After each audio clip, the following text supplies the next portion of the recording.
कहानी शुरू होती है 1830 में, जब एलन नाम की युवती रोते हुए प्रार्थना करती है कि कोई देवात्मा उसके पास आए और उसके अकेलेपन को दूर करे।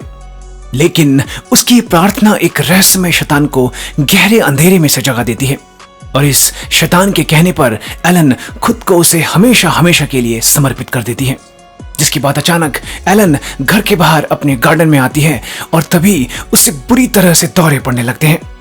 असल में शैतान एलन का बेरहमी से बलात्कार कर रहा था। इस घटना के 8 साल बाद विस्बर्ग जर्मनी में एलन थॉमस से शादी कर चुकी थी, जिसकी नौकरी हाल ही में हरनॉक नाम के आदमी की कंपनी में लगी थी। कुछ समय बाद नॉक थॉमस को एक काम सौंपता है, जिसमें उसे कंपनी के एक बहुत पुराने क्लाइंट और लॉक से कुछ पेपर्स पर सिग्नेचर लेने के लिए उनके पास जाने के लिए कहा जाता है, जो बहुत दूर दराज के इलाके कार्पथियन पहाड़ियों में अपने महल में रहता था। और लॉक जर्मनी में नॉक की कंपनी के जरिए एक बहुत पुराने खंडर हो चुके ग्रुनवॉल्ड नाम के महल को खरीदना चाहता था।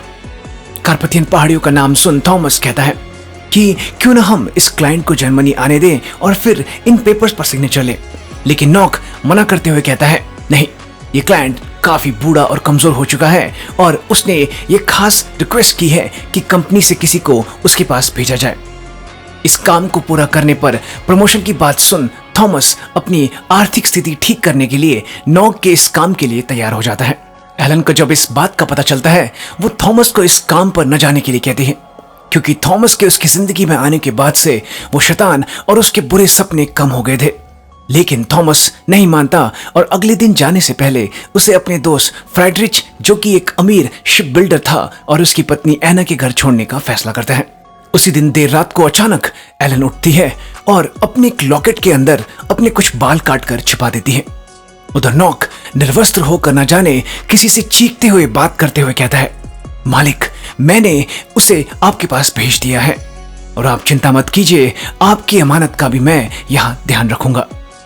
अगले दिन सफर पर निकलने से पहले एलन वही लॉकेट थॉमस को देती है, जिसके बाद थॉमस अपने इस सफर पर निकल पड़ता है।